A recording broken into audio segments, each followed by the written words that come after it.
हर इमारत की मजबूती के पीछे एक राज छिपा होता है, एक ऐसा अनदेखा रक्षक जो उसकी लंबी उम्र और ताकत तय करता है। आज हम बात करेंगे उसी रक्षक के बारे में जिसे डैम प्रूफ कोर्स या डीपीसी कहते हैं। ये वो चीज है जिसे लोग अक्सर नजरअंदाज कर देते हैं, लेकिन इसकी अहमियत बहुत बहुत ज्यादा है। कभी सोचा है कि नई नवेली दीवारों पर भी सीलन क्यों आ जाती है? पेंट की पपड़ियां क्यों उखड़ने लगती हैं? असल में एक खामोश दुश्मन है जो चुपचाप हमारी दीवारों को अंदर ही अंदर खोखला कर रहा है। पर आखिर ये है क्या? और इसके लक्षण हमें साफ साफ दिखाई देते हैं।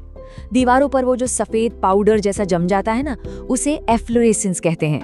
पेंट का फूलना और पपड़ी बनकर झड़ना, प्लास्टर का गलना, फंगस और फफूंद का लगना, और सबसे खतरनाक बात, लंबे समय में पूरी बिल्डिंग के स्ट्रक्चर का कमजोर हो जाना। ये सब एक बीमार इमारत के संकेत हैं।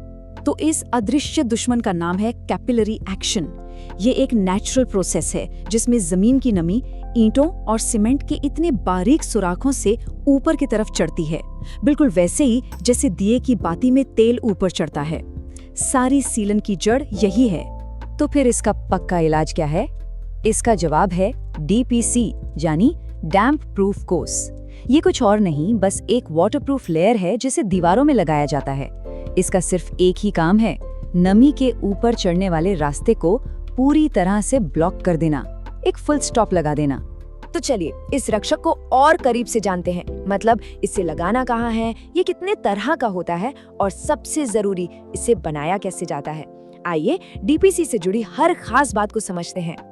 देखिए, डीपीसी को सही जगह पर लगाना बेहद जरूरी है, और सबसे अहम जगह है प्लिंथ लेवल, मतलब जमीन के ठीक ऊपर, जहां से हमारी मेन दीवारें खड़ी होती हैं। इसके अलावा बेसमेंट की दीवारों में, छत की मुंडेर पर, दरवाजे खिड़की के नीचे और बाथरूम के फर्श के जॉइंट्स पर भी डीपीसी की परत देना बहुत जरूरी होता है। अब डीपीसी मोटे तौर पर दो तरह के होते हैं। पहला है रिजिड डीपीसी, जो सबसे आम और मजबूत माना जाता है। इसमें वाटरप्रूफिंग केमिकल मिलाकर कंक्रीट की एक लेयर बिछाई जाती है। दूसरा है फ्लेक्सिबल डीपीसी, जिसमें बिटुमिन शीट या प्लास्टिक का इस्तेमाल होता है। पर अभी हम सबसे ज्यादा इस्तेमाल होने वाले यानी कंक्रीट डीपीसी पर ही फोकस करेंगे। तो चलिए अब स्टेप बाय स्टेप समझते हैं कि कंक्रीट डीपीसी बनाने का पूरा प्रोसेस क्या है। ये नमी से बचने का सबसे भरोसेमंद और स्टैंडर्ड तरीका है। अब आते हैं सबसे टेक्निकल पर सबसे जरूरी हिस्से पर, वो आंकड़े जिन पर डीपीसी की ताकत टिकी है। इसके लिए कंक्रीट का मिक्स रेशियो 1:2:4 होना चाहिए, यानी 1 हिस्सा सीमेंट, 2 हिस्सा रेत और 4 हिस्से गिट्टी। इसकी मोटाई 25 से 40 मिलीमीटर, मतलब करीब करीब 1.5 इंच रखी जाती है। और हाँ, इसमें सीमेंट के वजन का लगभग 2% वाटरप्रूफिंग केमिकल मिलाना बिल्कुल ना भूलें। इसे बनाने की पूरी प्रक्रिया 5 आसान स्टेप्स में होती है।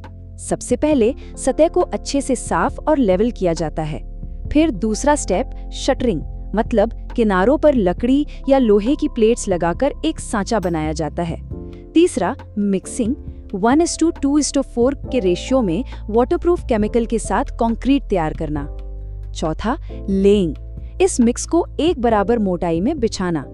और पांचवा, जो कि सबसे जरूरी है, क्योरिंग, यानी तराई। डीपीसी को कम से कम 7 दिनों तक गीला रखना होता है ताकि वो अपनी पूरी मजबूती पकड़ सके।